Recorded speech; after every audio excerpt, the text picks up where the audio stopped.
Hey, how's it going? So in today's video, I'm really excited to be using my crystal molds to be making these nature pendants. I used a lot of gold leaf, some pine cones, and these guys. I think they turned out so pretty. So if you like the results, please consider subscribing. I'm also going to be briefly going through my process of re-dehydrating the silica gel because it's totally reusable. I go through my process of putting it in the oven and how that works. Also, I got all this really great new stuff, so 10s across the board. It's great. I'm trying a lot of new things in this video, so we'll be kind of learning together and see what kind of mistakes I go through. Hopefully not a lot.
So today I got to make a lot of really cute stuff. Well, I hope it turned out cute. I made a bunch of little crystals with some of my new materials and flowers. I added a lot of pine cones because I said I would experiment with those. On first look, things seem to have kept their color pretty nicely. The flowers that I used must have dried out completely enough, so that's good. And I'm really excited to get into these like pine cone ones. They fit these molds really nicely and they're kind of the same shape as these crystals. Anyways, let's get into opening these. I'm gonna start with this guy. I'm also planning to turn these guys into necklaces. Just a little bit of cedar, tiny little pine cone, couple petals on each end. These are some of my favorite molds. I was so happy I got them. They took like a few weeks to ship, but they're available on Amazon, and I think they were like $7 for all of them, so worth it. So this one has some gold leaf, and then I shoved a full-on flower in there. The red is so pigmented. I love that deep red. It's very lovely. Okay, let's do one of these pine cones. These ones are kind of bumping out a little bit. Not too much, but it is something that I'll have to sand down a little bit more. I love the gold leaf. It really picks up on the warm tones in the pine cone, and it's just like, it works really nicely. Really cute. Not too many air bubbles either, so I was kind of worried about that. So you can see right here that these molds also come with a little like pre-made hole. Didn't go all the way through, so I'll have to drill a little bit myself. I actually considered cutting off the little stems in the mold. See right here. Sometimes I want to make magnets or pins, and then I don't really need the hole. This one's my favorite mold. It's like a nice big crystal. Ooh. Something that I had to look out for each of these gems is I had to poke the ends to make sure no air bubbles got caught in here. I filled it with resin, and then I got a toothpick because there's always air bubbles on both ends, and if you don't attend to that, it will definitely be a sad day where there's just like not as sharp as they could be, and the sharpness is very important. Okay, and with the excess resin, I decided to fill up this circular mold. This circular mold has given me kind of a lot of disappointment throughout my time. It's never as clean as I want it to be. And I spent like 20 bucks on this one little mold, which I don't know if that was crazy, but it was one of the only ones I could find on Amazon. And I think I'll have to get a different one because there's always like a line around this, and then there's always a dip. So that just involves like extra work, more sanding, and then maybe a top coat. But come on, is that really necessary? Do we have to go that far? I don't think so. Yeah, see what I'm saying here? Air bubbles get trapped, and then that happens.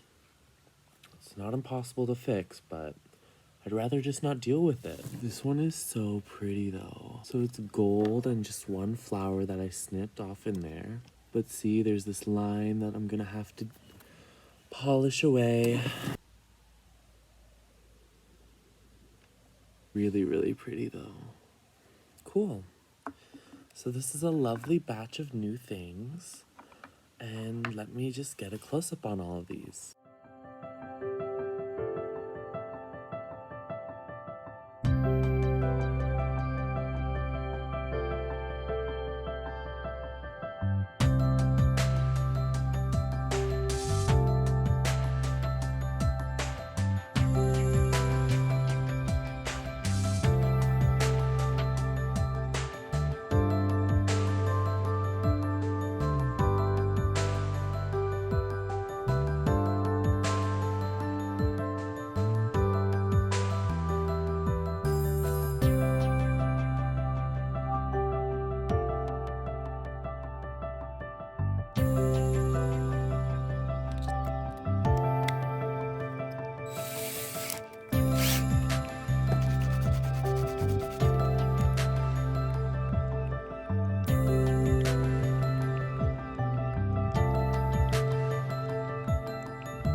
So I'm really happy with how these guys turned out. These like gems of the forest, they're so pretty.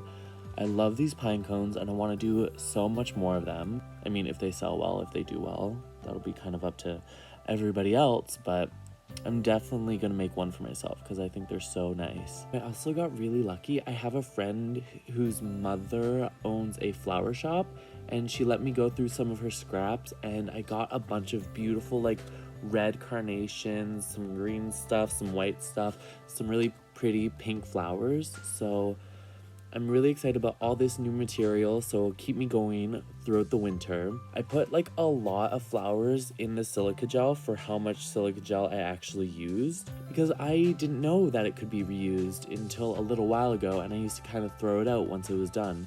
But I noticed that there are hardly any little blue crystals left in here, which means it needs to be re-dehydrated once again, which is a pretty easy process. I just threw it in the oven for about an hour and a half, and I stirred it once throughout then on a really low heat, like 250 degrees. But it's a really good way to keep the pigments really bright when you use silica gel. I also pressed a few of them, and I pressed a bunch of little petals because those petals are so useful, little accents, and one flower can give like 100 petals, so it's like very economical, right? So I hope you learned something from this video. I definitely did, and I'm excited to try using these crystal molds once again. I'm gonna start putting a link to my Etsy shop in the description now, so if you guys want to check that out, it's gonna be right there. I don't have a lot of listings yet, but once these are fully finished, I'll definitely be adding these on there as well. So thanks so much for watching, and I'll see you on the next one. Bye.